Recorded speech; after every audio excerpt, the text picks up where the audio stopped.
Hi everybody. In this video, we're going to be covering solving compound interest problems. So here is our compound interest formula. Let's go ahead and read through it. If P dollars are deposited in an account that pays an annual interest rate R that is compounded N times per year, the amount A in the account after T years is given by the formula A equals P times 1 plus R over N raised to the N times T. The amount P is referred to as a principal. The annual interest rate R is often reported as a percent, but it must be converted into a decimal for this formula. So we cannot plug in a percentage. Let's go ahead and check out an example. So Yukari invested 8,000 in a savings account that pays 3% annual interest compounded quarterly.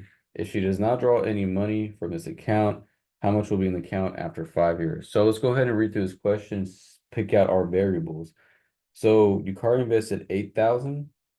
So that's going to be our principal amount, which she is investing. So it pays 3% annual interest. So this 3% is our R, but we need to change it to a per decimal. So this would be 0.03. We are compounded quarterly. That is our N. So compounded quarterly, that would be 4 times a year. Think about quarters, 4 quarters in a dollar, 4 quarters in a year, which is what we're compounding at. And then if you're not drawing any money, how much will be in the account in 5 years? So this would be our T. Okay, let's go ahead and put this all in our formula. So this would be, well, the amount in the account, A times the principal, 8,000 times 1 plus R over N, which is 0.03 over 4 raised to the NT. So this would be 4 times 5. Okay. So what you would want to do is you can calculate this step by step. There's also an easier way to calculate this if you want to go to Desmos. So let's go to Desmos and check this out. So with Desmos, here we are right here on the bottom. We have 8,000 times 1 plus 0.03 divided by 4 raised to the 4 times, oops,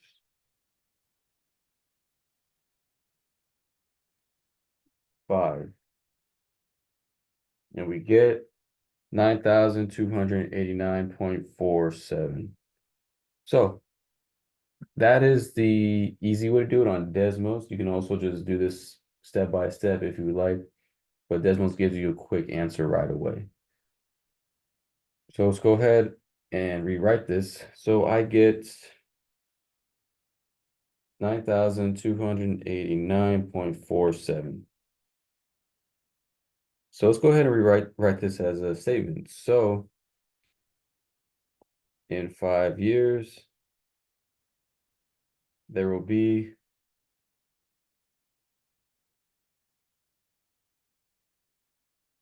9,289.47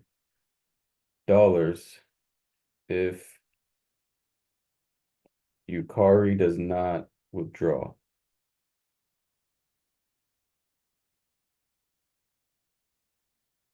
Okay, let's go ahead and check out the next problem. So if $10,000 is invested in an account, once again, we have our principal, 7% interest. That rate is 7%. Have to change it to a decimal, compounded monthly. So how many months in a year? There are 12. So this time we are compounding 12 times a year. How much will be in the account after 20 years? So this is T equals 20. So setting up our compound interest, we would have A equals our principal, 10,000 times 1 plus our rate, 0.07 over our compound, which is 12 to the n times t, so 12 times 20. So let's go ahead and try this again on Desmos. So Desmos, I have 10,000 times 1 plus our rate, which is 0.07, divided by our compound raised to our compound, which is 12 times our years, which is 20. Then we get 40,387, 3.39. Okay, let's go ahead and write that in our notes. So what we get is 40,387.39. So let's go ahead and write that in a statement. So in 20 years,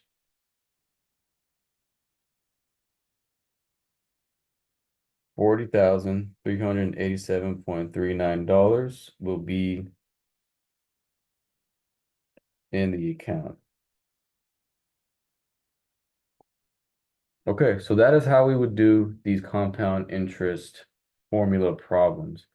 So we basically have everything given to us in the problem. The only thing to decipher is the compound we are going at. So what I want to do is provide a little bit of that compound for you. So for compound,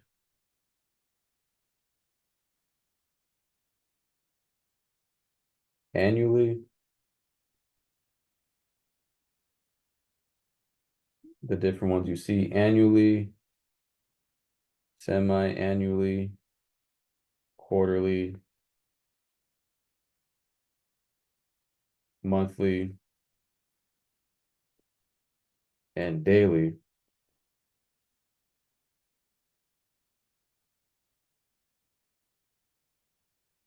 So annually is just one time a year, so n would equal 1.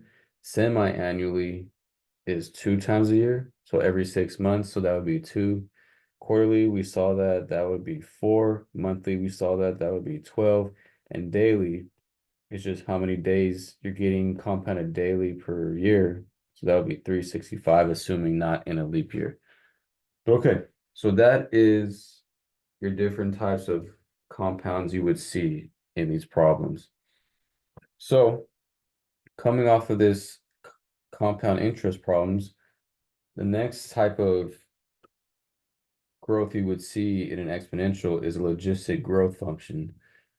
So here's a generic logistic growth function with respect to time is f of t equals m over 1 plus a e to the negative kt, where k is a growth constant, t is time, and m is your maximum output level, which is important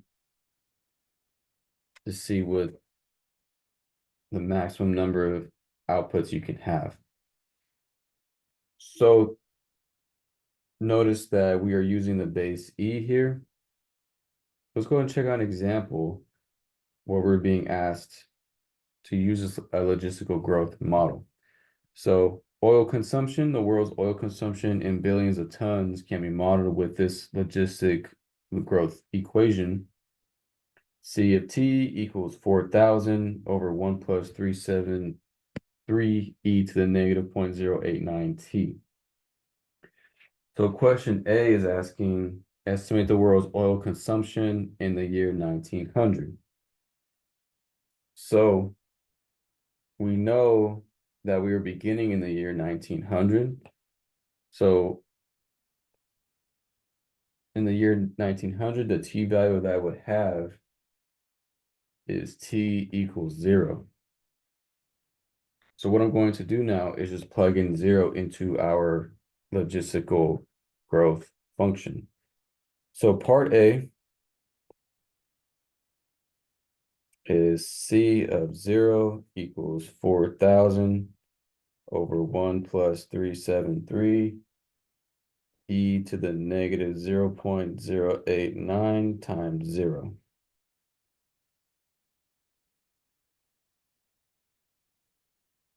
Okay, so if we simplify this out a bit, we get 4,000 over 1 plus 373 e to the 0, because negative 0.089 times 0 is just going to be 0. And e to the 0, this works out well, is just going to be 0. Excuse me, it's going to be 1. E to the 0 is always 1. So I end up with 4,000 over 1 plus 373 times 1. And 373 times 1 is just 373. So I have 4,000 over 374, which is approximately 10.695.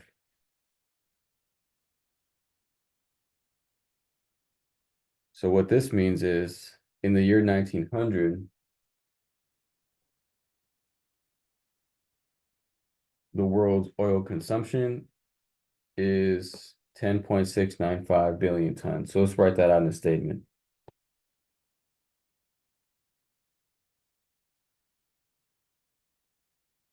The world's oil consumption in the year 1900 is 10.695 billion tons. Because remember, we are talking in billions of tons. Okay, so that is part A. For part B, we're going to complete the same process. Let me cut this off.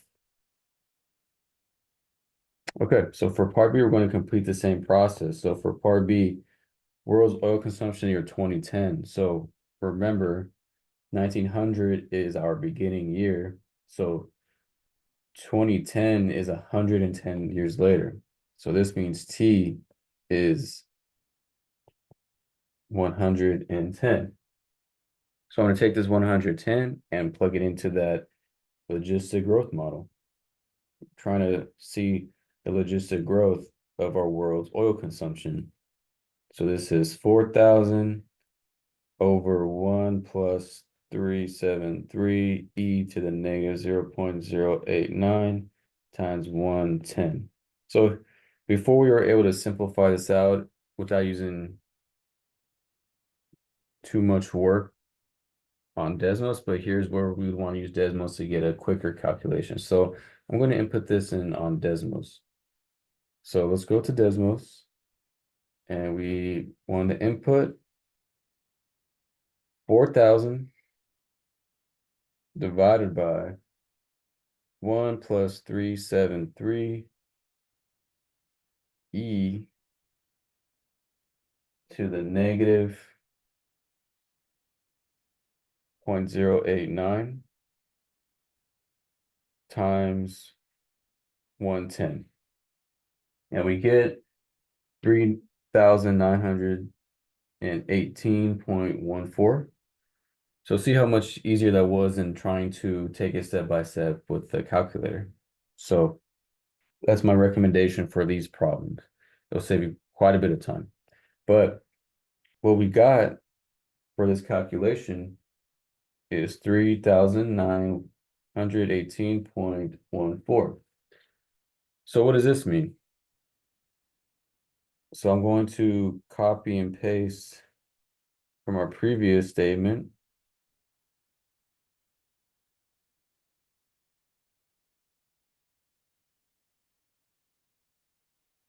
The world's oil consumption in the year 2010 is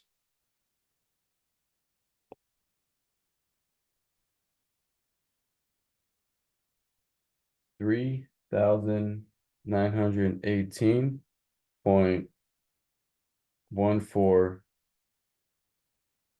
billion tons.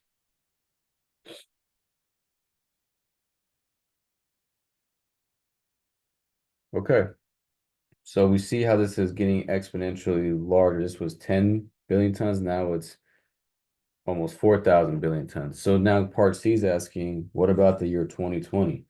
So this would be T equals 120. So same exact thing. Let's go ahead and write this out. So I'm going to, it's basically the same question. So I'm going to copy and paste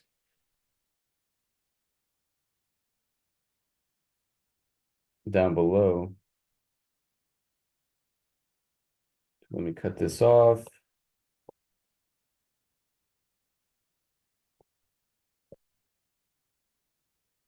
Okay, so this time we're using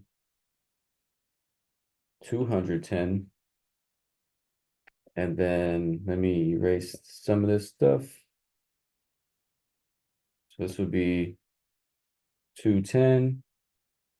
So if I put all this in Desmos, I'm looking, excuse me, not 210, it would be 120. Apologies.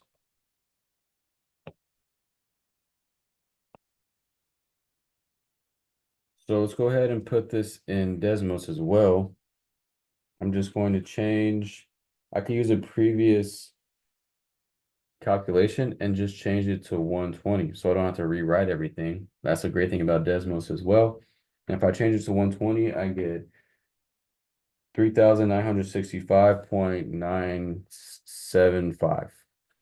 Okay, so let's go ahead and round that up to 98. But what I should get is, or what I would write is 3,965.98. So the world's oil consumption in the year 2020 is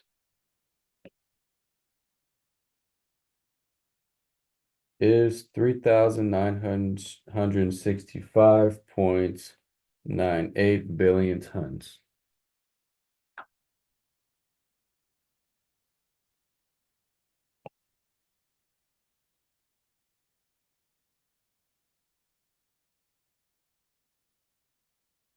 Okay, so that's for A, B, and C, us inputting in some time value. So what is the maximum level possible for world oil consumption? So maximum level output, I highlighted it earlier in our logistical growth function definition. Our maximum level input is always going to be that numerator. So in this question, our numerator is 4,000.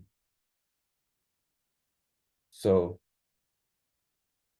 what do I mean by that? Let's close this off.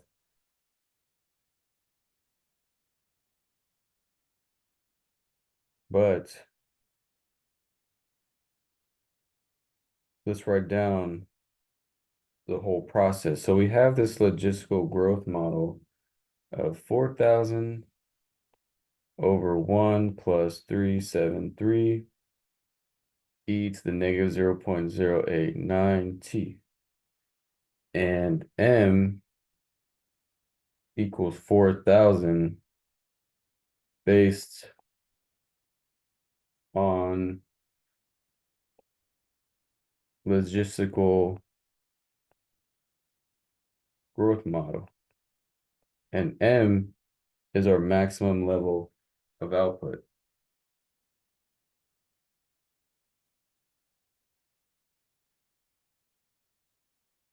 So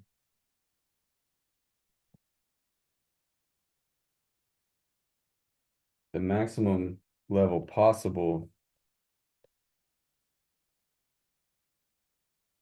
for world oil consumption is 4,000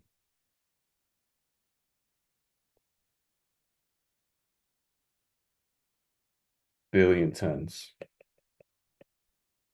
which is scary. Okay, so that is us using a logistical growth model, and that completes section 4.1, exponential functions and compound interest formulas. So that's it for this video. I'll see you next time. Thank you. Bye.